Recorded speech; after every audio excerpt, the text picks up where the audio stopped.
Now, nearly 500 migrants crossed the Channel in small boats on Saturday alone, according to the Home Office. And that makes it now more than 5,500 illegal migrants since the Labour Party came into power just 6 weeks ago, taking the tally now to more than 19,000 this year. Well, I'm joined now by the chairman of Migration Watch and great friend of the show, Alp Mehmet. Alp, welcome to the show.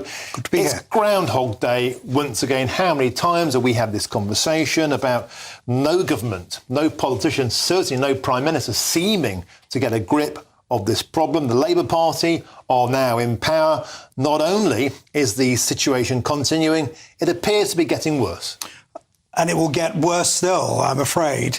If I remember rightly, the last time I was on your show, Martin, it was shortly after Tony Blair intervened with his speech, when the message essentially was, get a grip of immigration. If you don't, you're in trouble.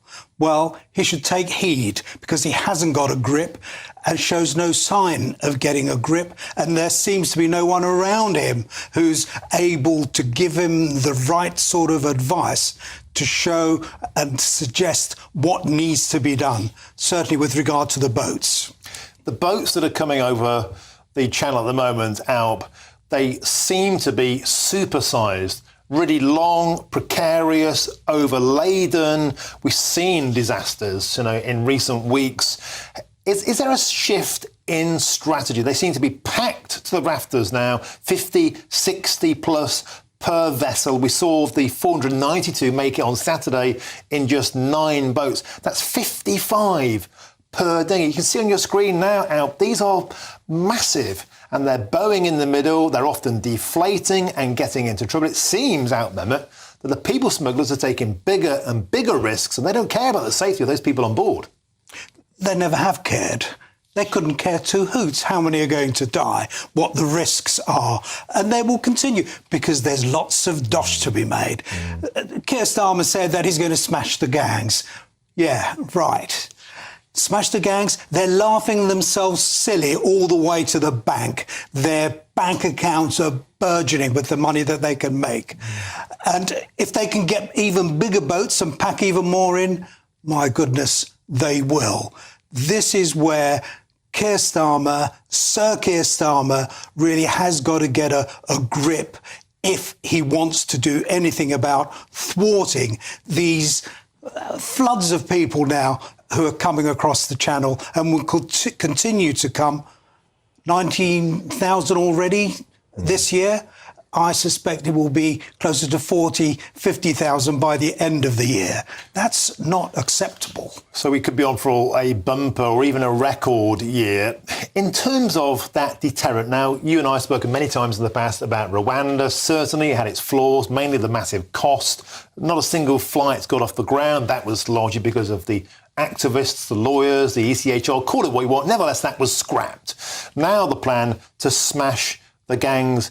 Can we smash these gangs any more than we can stop the drug gangs out? No. There's no question of it. It's impossible. I mean, there seems to be a thought that there is a Mr. Big or several Mr. Bigs, and they're all sitting there planning and plotting. It doesn't work that way. And they know that. The government knows this through our agencies.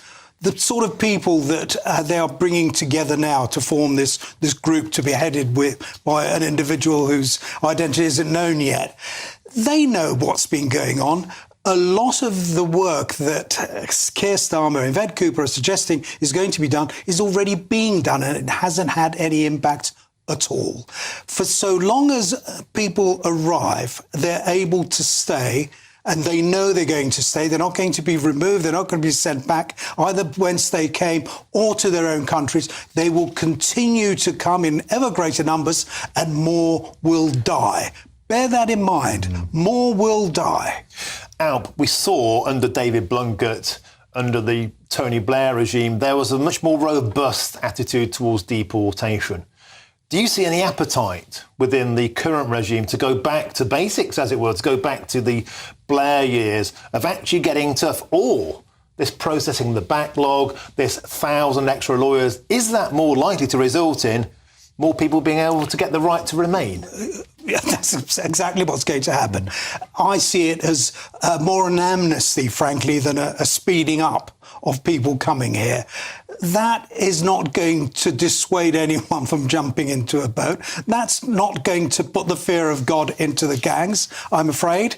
They're going to come in ever greater numbers, as I say, and more will die. And Tony Blair gave that stark warning, you've got to get a grip fast or this is going to haunt you. What would you say to Sir Keir Starmer if he was watching the show? Well, I would say, Sir Keir, stop getting your umbrella out in a thunderstorm with the wind blowing, a gale wind. You're not going to protect yourself. You've got to get serious. We've got to detain people. We've got to deal with them quickly. We've got to remove them. That's the only way it's going to stop. Would you like to see a deal with a third-party country? We've seen Italy and Albania do some kind of offshore containment deal. Do you think you'd like to see that? And is that likely with the political direction of travel we're seeing with the Labour Party? I think they will show away from doing it, but ultimately this problem doesn't begin on the shores of Calais and Dover. It goes much further back than that. And whether we like it or not, I think we've got to get a grip internationally as well.